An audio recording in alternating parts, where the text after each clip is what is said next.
창세기 50장 15절에서 26절입니다. 함께 천천히 교독하시겠습니다. 요셉의 형제들은 아버지를 여의고 나서 요셉이 자기들을 미워하여 그들에게서 당한 온갖 억울함을 안 갚음하면 어찌하나 하는 생각이 들어서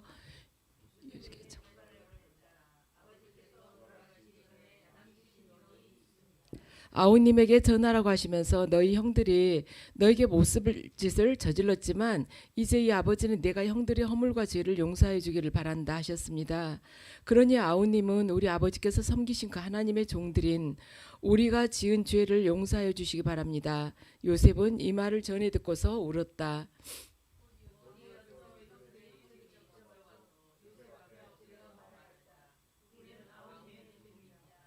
요셉이 그들에게 말하였다. 두려워하지 마십시오. 내가 하나님을 대신하기라도 하겠습니까?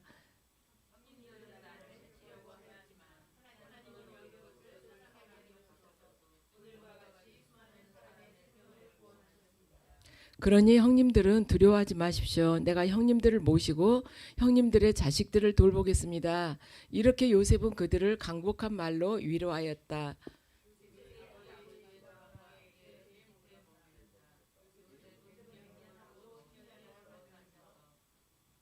에브라임의 자손 3대를 보았고 므낫세의 아들 마길에게서 태어난 아이들까지도 요셉이 자기 자식으로 길렀다.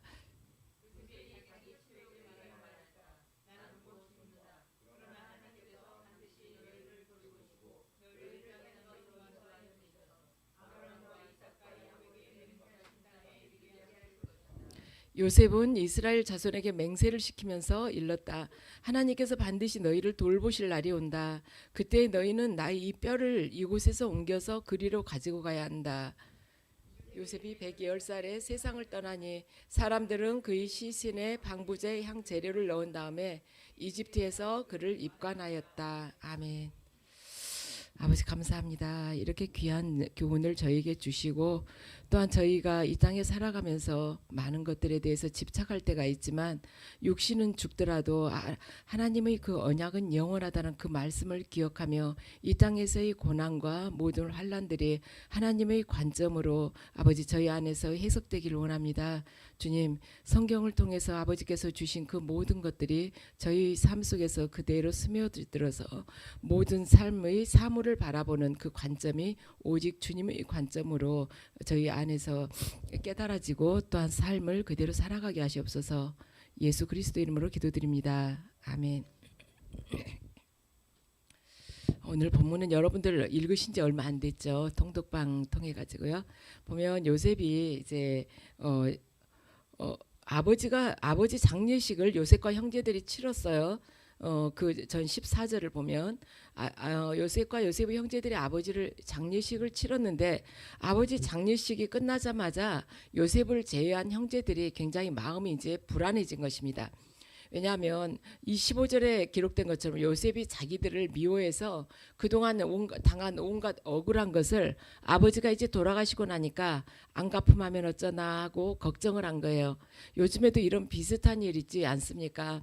장례식 아버지 그 부모님 장례식 끝나고 나서 형제들끼리 재산 가지고 다투거나 그런 일들이 얼마나 많습니까? 근데 그 시절에도 요셉의 형제들이 아버지 돌아가시고 난 후에 요셉이 애굽의 총리인데 무엇을 못하겠습니까? 그래서 자기들에게 혹시라도 복수할까 봐서 마음이 불안해진 것입니다. 왜 그랬을까? 요셉은 이런 이야기를 듣고 깜짝 놀라죠.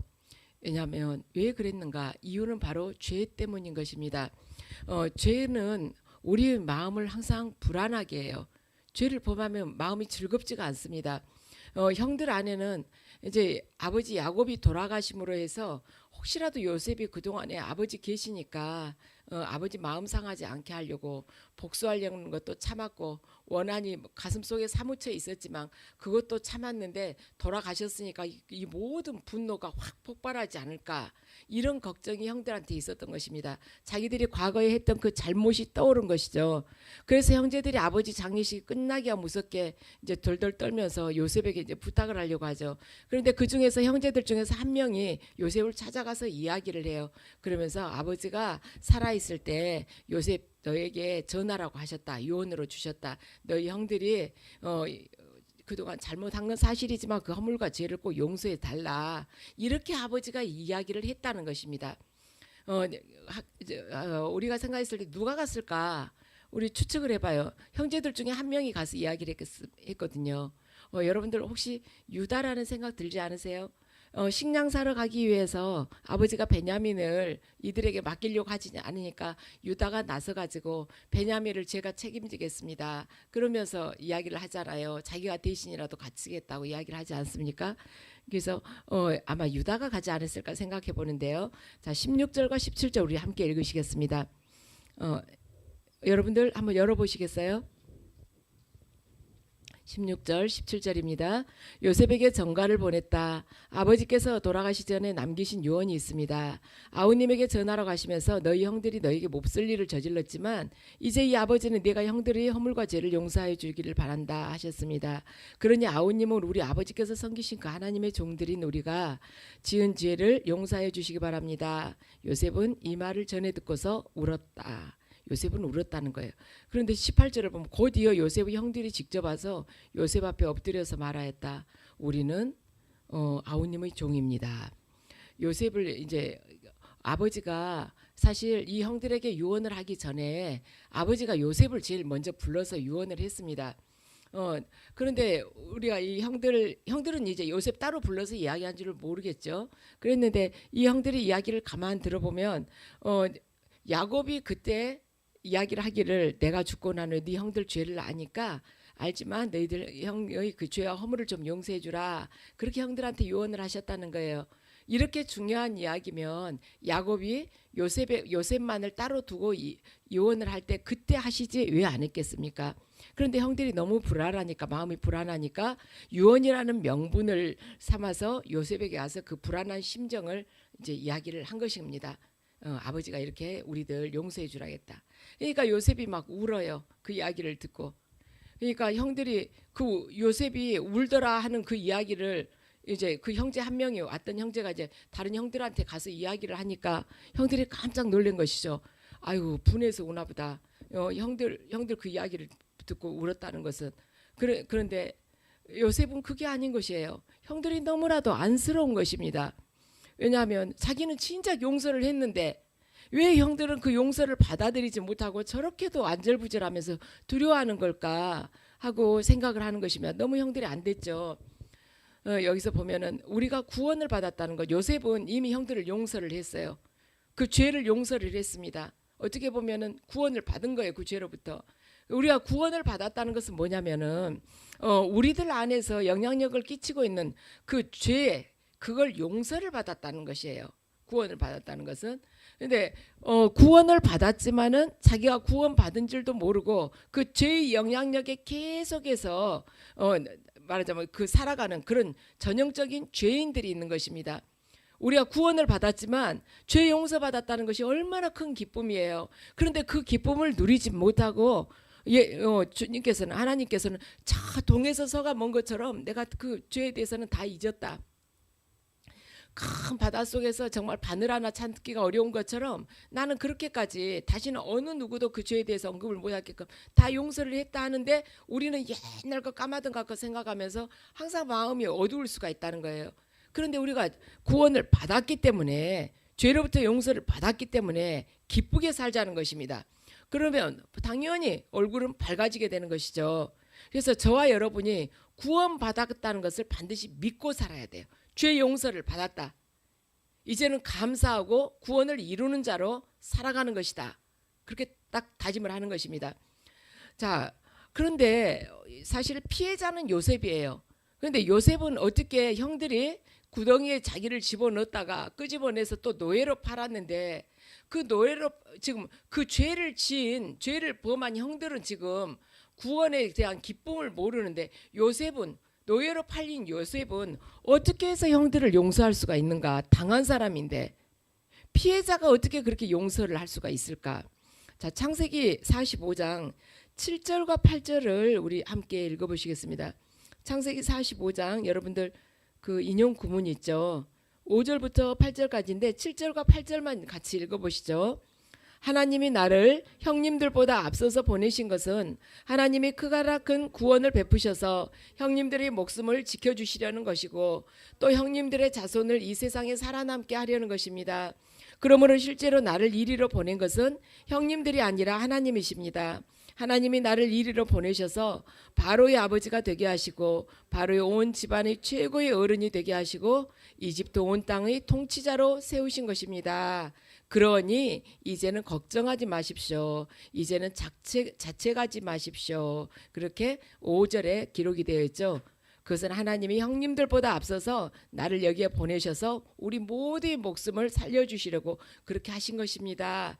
이러한 관점, 요셉이 만약에 자기 인생을 자기의 그 관점으로, 인간적인 관점으로 만약에 해석을 했다면은 요셉은 이런 마음을 갖지를 못합니다.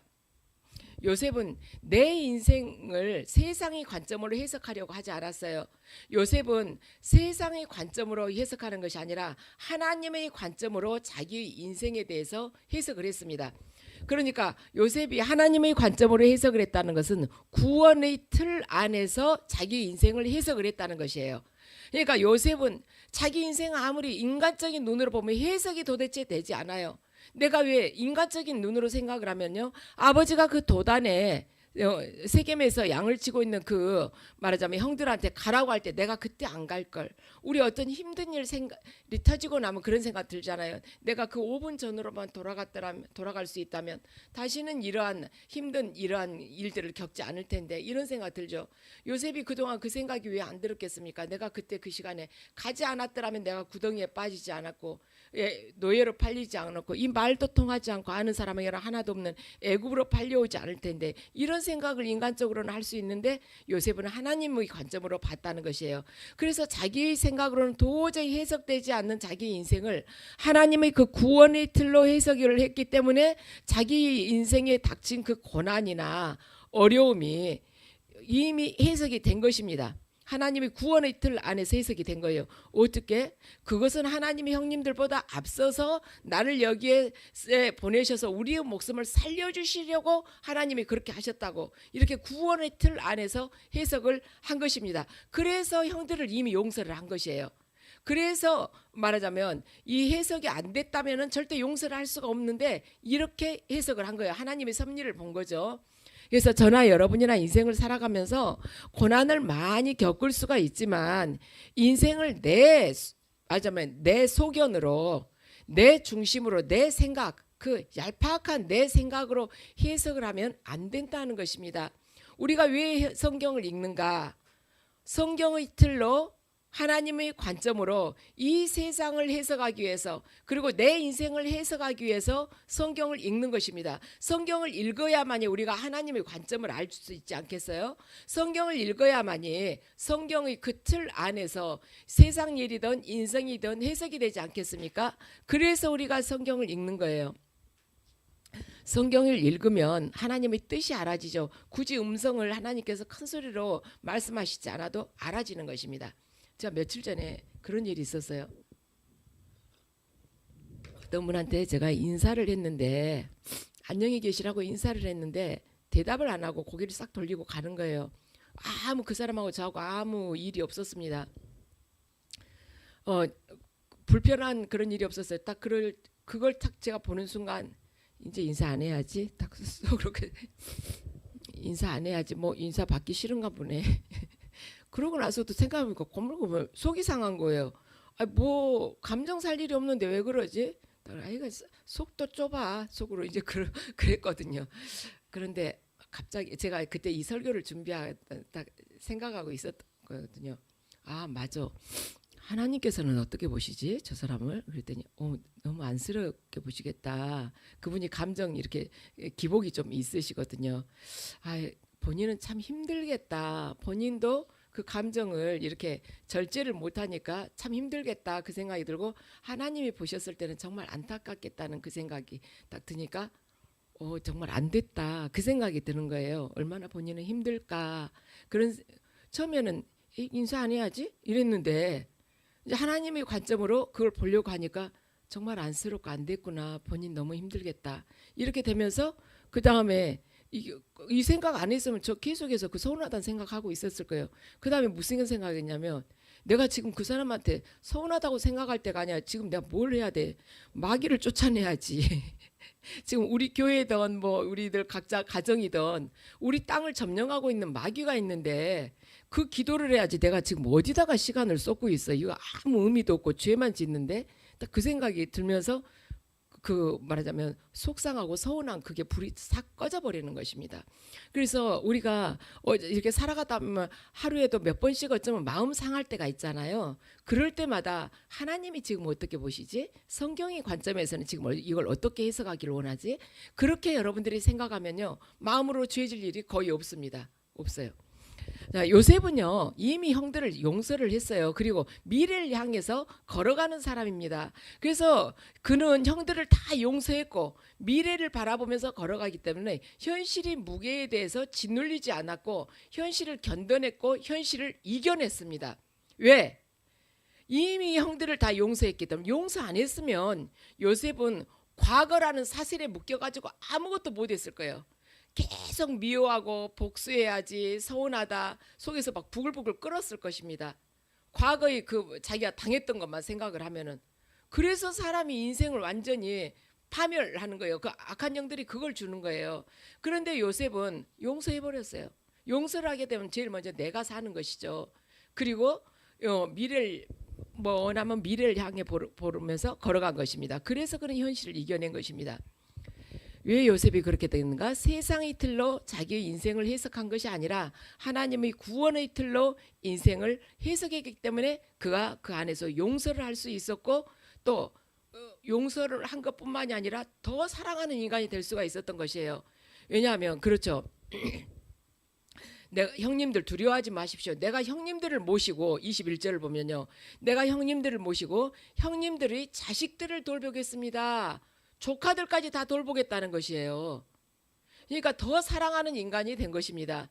그래서 우리가 이렇게 살아보자고 신앙의 길을 걸어가는 것입니다. 요즘에 사실 저희 세대만 해도 형제들이 좀 많잖아요. 그런데도 형제들 간에 다 우애가 좋은 집이 그다지 많지 않습니다. 저희 세대에는 형제가 4, 5 이렇게 되지만 우애 있게 사는 집이 그렇게 많지는 않아요. 그런데 우리가 이 관점으로 어떤 사물을 해석하게 되면 반드시 그 안에 용서와 사랑이 번지게 된다는 것입니다. 저는 이거 읽으면서 그 생각이 들었어요. 이 요셉 빼놓고 나머지 베냐민 빼놓고 나머지 10명은요 그 악에 가담을 한 사람들입니다. 그러니까 얼마든지 서로가 복수로 인해 가지고 불화를 일으킬 수 있었던 상황이에요. 그런데 그 중에 12명 중에서 단 한 사람의 하나님의 관점으로 사물을 바라보는 사람이 있게 되니까 용서를 하고 더 사랑할 수 있게 된다는 것입니다. 그래서 숫자가 문제가 아니라 내가 정말 성경의 틀로 말하자면 세상을 해석을 하느냐 하나님의 관점으로 바라보느냐에 따라서 우리는 어디 가서든지 분노하고 서로 화내고 할 수 있지만 그걸 잠재우고 서로 용서하고 화목하게 할 수 있는 그런 도구가 될 수가 있다는 것이죠. 우리들 한 사람만 성경의 틀로 하나님의 관점으로 세상과 사물을 바라보게 된다면 그러한 정말 오병이어의 기적처럼 가는 데마다 생명이 살아나고 화목해 될 것입니다. 자, 우리 18절과 19절, 18절은 읽었고요. 19절 같이 읽으시죠. 요셉이 그들에게 말하였다. 두려워하지 마십시오. 내가 하나님을 대신하기라도 하겠습니까? 아멘. 요셉이 이제 그 형들한테 이야기를 하기를 형들이 다 와가지고 우리는 당신이 종이니 우리 용서해달라고 그렇게 이야기를 하니까 요셉이 하는 말이 두려워하지 마십시오. 제가 하나님을 대신하겠습니까? 하고 이야기를 합니다. 이것이 바로 구원의 본질이라는 것입니다. 구원의 본질은요 두려워하지 않는 것이고 하나님을 대신하지 않는 것입니다.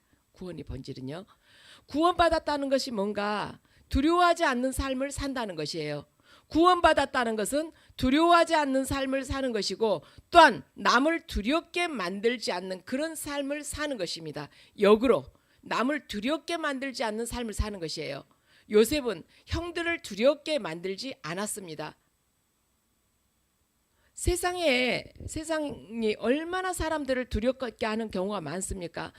돈을 조금 가지면 그 돈을 가지고 위세를 부려가지고 사람들을 절절매게 만들고, 권력이 있으면 그걸 가지고 휘두르면서 사람들을 두렵게 만듭니다. 그렇지만 진정한 구원이란 두려움으로부터 벗어나는 것이에요. 그러니까 두려워하지 않는 삶을 우리들이 살고 남을 또 두렵게 하지 않는 삶을 사는 것입니다. 자, 구원의 본질 두 번째는 뭐냐? 하나님을 대신하지 않는 것입니다. 내가 하나님 자리에 앉지 않는 것이에요. 그래서 어떤 인간이나 사물도 하나님 자리에 앉지 못하도록 또한 하는 것이에요. 나도 하나님 자리에 앉지 않고 하나님의 자리에 어떤 사람이나 사물도 앉지 못하도록 하는 것, 이것이 구원의 본질이라는 것입니다. 구원의 본질은 크게 두 가지가 있어요. 두려워하지 않는 것, 말하자면 하나님을 대신하지 않는 것. 그런데 두려워하지 않는다, 내가 두려워하지 않고 산다, 그 안에는 남을 두려워하지 않게 만드는 것, 남이 나로 인해서 두렵지 않도록 만드는 것. 두 번째는 뭐냐? 하나님을 대신하지 않는 것, 내가 하나님 자리에 앉지 않는다는 것입니다. 그리고 하나님의 자리에 어떤 인간이나 사물도 앉지 못하도록 하는 것이 바로 구원의 본질이라는 것입니다. 그래서 우리가 잠깐 하나님의 자리에 올라갈 수도 있지만, 잠깐 실수로 올라갈 수 있지만 다시 내려올 줄 아는 것이 구원이라는 것이에요. 우리가 살다 보면 순간순간 하나님 역할을 내가 대신하려는 그런 순간들이 있지 않습니까? 근데 그걸 깨닫고 바로 내려오는 것이에요. 그래서 우리가 구원을 안 다음에 이제는 더 이상 두려워하지 않는 삶을 살 것이고, 내가 하나님 노릇을 대신하려고 하지도 않을 것입니다. 지금 요셉은 그걸 깨달은 것이에요. 내가 하나님을 대신하리까 하나님 노릇 대신하지 않는다는 것이죠. 그래서 요셉은 이 구원의 본질들을 다 알았기 때문에 그 침묵하면서 견뎌냈습니다. 하나님이 우리를 침묵 가운데, 하나님께서 아무 말씀 안 하세요. 침묵 가운데 그냥 두셨지만 우리는 그 침묵을 이해하는 사람이 된다는 것이죠. 우리가 진정 구원받는 사람이라면. 자, 여러분들 한번 인용 구절을 열어보세요. 욥기 1장 27절 1장 22절 말씀입니다. 욥기 1장 22절 함께 읽으시죠. 이렇게 욥은 이 모든 어려움을 당하고서도 죄를 짓지 않았으며 어리석게도 하나님을 원망하지 않았다. 아멘. 어려움을 당하면서도 입술로 죄를 범하지 않았다는 것입니다. 하나님께 원망하지 않았다는 것이에요. 한마디도 원망을 하지 않았습니다. 요셉은 원망했어요? 입을 열어서 불평하거나 원망한 적이 한 번도 없습니다. 요셉도요. 우리 창세기에서 요셉의 이야기를 쭉 읽어왔지만 정말 어려운 시간이었어도 불평 안 하세요. 하나님을 대신하지 않기 위해서 요셉이 침묵을 한 것입니다. 항변을 하면 하나님 자리에 앉은 것이 되기 때문에. 요셉은 노예로 팔려왔어요.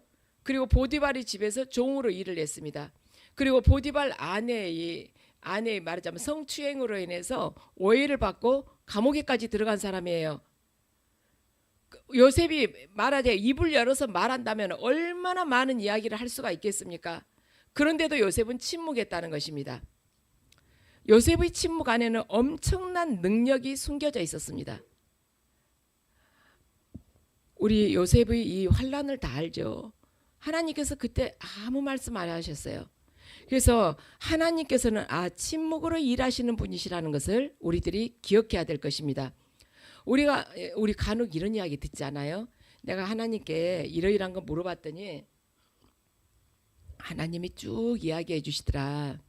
그리고 천국에 대해서 이야기해 주고 뭐에 대해서 이야기해 주고 뭐에 대해서, 또 어떤 분들은 하나님이 자기한테 이야기해 줬다고 막 책으로 이렇게 써서 내신 분들 있잖아요. 뭐 한 권, 두 권 이렇게. 네, 하나님의 속성에 대해서 여러분들이 잘 아시게 된다면 하나님은 그렇게 답변을 하지 않는다는 것을 알게 됩니다. 성경이 있는데 뭘 그렇게까지 막 데리고 이야기를 하겠습니까? 그렇게 많은 말 안 하세요. 인간이 말이 많고 뒷말이 많지 하나님은 그렇게 말 많으신 분이 아닙니다. 성경 안에 다 있고요. 또 정말 할 말이 있으시다면은 설교자들한테 이야기하실 것 같아요. 제일 먼저 설교자들한테 이야기 제일 많이 하실 것 같아요. 왜냐하면 설교자한테 하나님의 말씀을 더 풀어가지고 자세하게 해주시면은 설교를 듣는 회중들이 얼마나 많은 것을 말하자면 은혜를 받겠습니까? 설교자도 얼마나 많이 깨닫겠습니까? 그런데 하나님은 그렇게 안 하세요. 기도를 하면 이러이러한 것을 중심으로 해서 어떤 그 교훈이나 어떤 진리에 대해서 몇 가지는 한두 가지 정도는 딱 핵심은 이야기를 해주세요. 나머지는 핵심도 이야기해 주실 때도 있고 마음으로 느껴질 때도 있고, 근데 나머지는 다 설교자가 준비를 해야 돼요. 그렇게 막 줄줄줄 이야기해 주시지 않습니다. 그런데 여러분들이 그러니까 분별을 잘 하시라는 것이에요. 저도 어떤 분이 저한테 책을 3권을 선물로 주셨어요. 하나님이 이 목사님한테 이야기 다 한 걸 이 목사님이 책으로 쓰셨다고 그러면서 선물로 주셨는데 제가 안 봤습니다. 왜냐하면 계시라는 것이 전에도 여러 차례 이야기했지만 그 본인의 밑바탕에 자기 생각이 많이 깔려져 있거든요. 그리고 자기의 어떤 가치관, 어떤 자기 선입견, 편견 그게 있기 때문에 그걸 통과하면서 잘못될 수도 있고, 하나님은 그렇게 막 책 3권 쓰라고 짧은 시간 안에 3권 쓰게끔 그렇게까지는 안 하시는 분이시거든요. 여기 보세요. 이 요셉을 이렇게 크게 쓰시면서도 하나님이 얼마나 침묵으로 일관하셨습니까? 하나님은요, 어떤 절대적인 시간을 우리들이 침묵 가운데 있도록 그냥 내버려 두십니다. 나를 버리셨나? 하나님께서 안 계시나? 나를 떠나셨나? 이런 말하자면 마음이 들 정도로 침묵 가운데 내버려 두시고, 세겜으로 형들 찾으러 갔다가 또 거기 떠나서 저 도단으로 간 것 같다 하니까 거기까지 심부름 가서 형들한테 붙들려고 그랬잖아요. 요셉이 마음속으로 내가 그날 거기 안 갈 걸, 내가 왜 그날 보디발의 아내가 있는 거기 방으로 들어갔지? 거기 안 들어갈 걸, 얼마나 그런 생각을 했겠습니까? 요셉이 감옥에 들어갔을 때 누가 요셉을 구해주겠습니까? 그런데 단 한마디도 변명하지 않고 거기가 있었다는 것입니다. 그런데 하나님께서는 요셉을 크고 놀라운 일을 하는데 증인으로 쓰셨다는 것이에요. 그리고 수많은 사람들을 살리는데 쓰임을 받았습니다. 우리들도 살아가면서요, 하나님께서 침묵하실 때가 있어요. 진짜 큰 일일 때는 하나님께서 정말 침묵하실 때가 더 많습니다. 정말 이렇게 마음이 아둥바둥 할 때요, 정말 하나님이 한 말씀만 해주시면 내가 이걸 지나갈 것만 같아요. 근데 내 마음은 가을에 낙엽 바람에 흔들리는 것처럼 그렇게 불안한데 한 말씀도 없을 때가 있어요. 기도를 해도 아무것도 없고 적막강산일 때가 있습니다. 근데 하나님께서는 그 시간에 더 큰 일을 하신다는 것입니다. 여러분들 예수님을 생각을 해보세요. 예수님께서 종교인들에게 얼마나 많은 오해를 받았습니까? 그런데도 하나님께서 그 오해를요 풀어주시질 않아요. 당신 아들인데도 그냥 침묵하시는 거예요.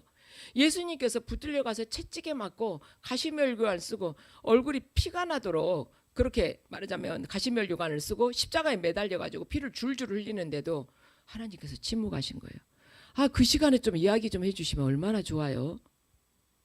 그 시간에 그냥 다 기적적으로 끌어내려 가지고 피 난 것도 싹 한순간에 다 낫게 해주시면 얼마나 좋겠습니까? 그런데 예수님께서 나의 하나님 어찌하여 나를 버리시냐고, 그렇게도 하나님께서 그렇게 했지만 하나님께서 한 말씀도 안 하셨다는 거예요. 그때 그렇게 절규를 해도 하나님께서 침묵하셨다는 것을 우리 삶 속에서 반드시 기억을 해야 됩니다. 내가 믿고 내가 사랑하고 나를 구원하신 하나님이지만, 오래전에 나와 영적인 이런 교제가 있었지만 지금 이 시간에는 아무 느낌이 없는 것, 나를 영영 떠나버린 것 같을 때도 하나님 우리와 함께 하시고 계시다는 거예요. 나의 하나님 어찌하여 나를 버리셨습니까? 이렇게 했지만 하나님께서 이런 반구 없이 아주 딱 한마디도 안 하셨습니다. 그런데 예수 그리스도를 지극히 높이셔서 영광된 자리로 하나님 아버지께서 옮기셨다는 것이에요. 하나님께서 지금 침묵이 없이 쓰셨다 해서 나를 버린 것이 아니라는 것입니다. 하나님이 계시지 않는 것이 아니라는 거예요.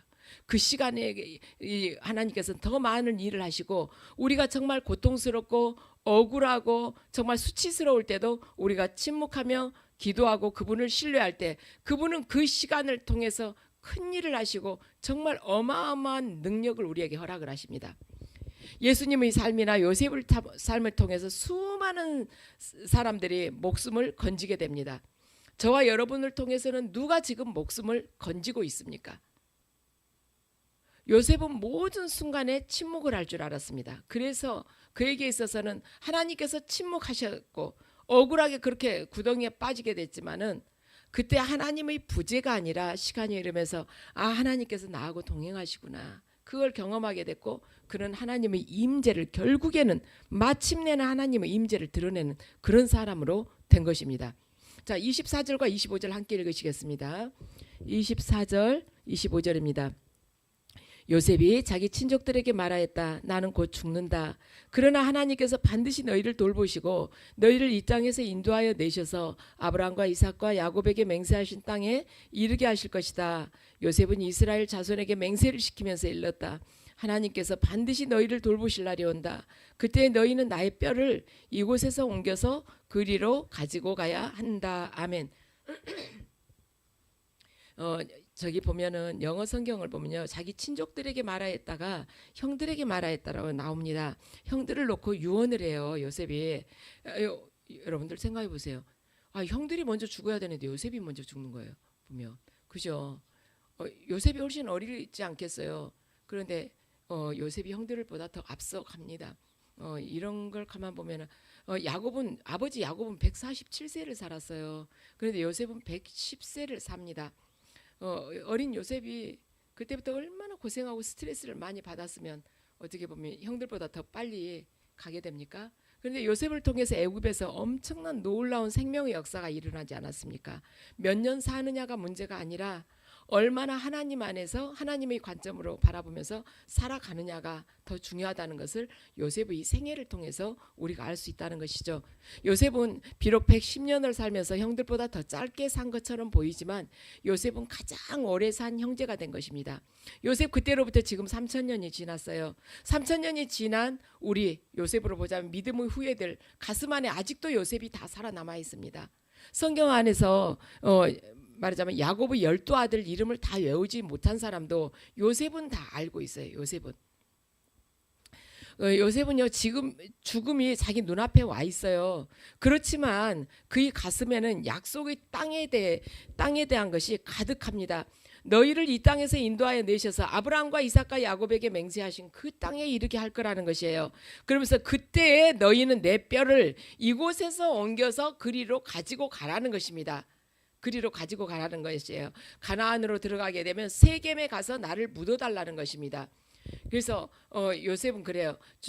자기 형과 조카들에게 이 땅이 여러분들이 영원히 살 땅이 아니라는 것이에요.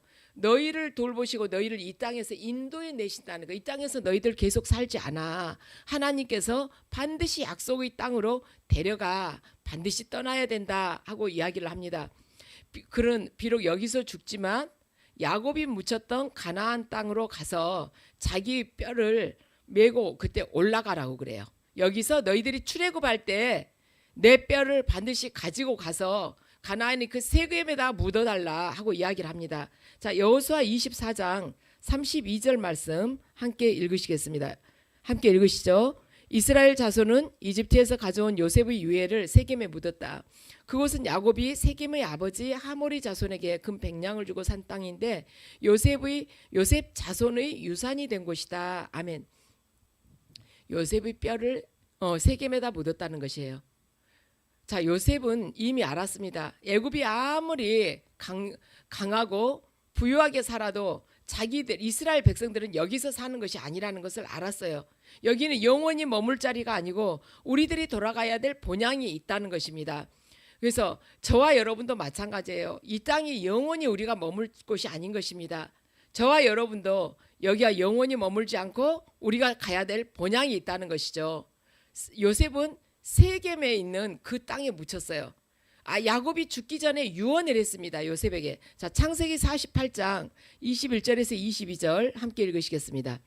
이스라엘이 요셉에게 말하였다. 나는 곧 죽는다. 그러나 하나님이 너희와 함께 계시고 너희를 조상들의 땅으로 돌아가게 하실 것이다. 그리고 내 형제들 위에 군림할 너에게는 세겜을 더 준다. 세겜은 내가 칼과 활로 아모리 사람의 손에서 빼앗은 것이다. 아멘. 야곱이 요셉에게 세겜을 더 줍니다. 그래서 요셉은 거기에 이제 묻히기를 원해요. 이걸 가만 보면은 야곱이 그렇죠. 야곱이 하나님이 너희와 함께 계시고 너희를 조상들이 땅으로 돌아가게 하실 것이다 하고 야곱이 이야기를 하죠. 이미 야곱은 이 애굽이 자기들이 살 땅이 아니라는 것을 알았어요. 그리 가게 된다. 요셉도 세겜에다가 묻어달라고 합니다. 하나님의 사람은 자기가 죽었는데도요 하나님께서 약속하신 그 가나안 땅으로 가져가 달라는 것이잖아요. 하나님의 사람은요 하나님의 언약 속에서 살아가는 영원한 그 언약 속에서 살아가는 백성인 거예요. 하나님의 사람은요, 영원한 하나님의 언약 속에서 살아가는 백성인 것입니다.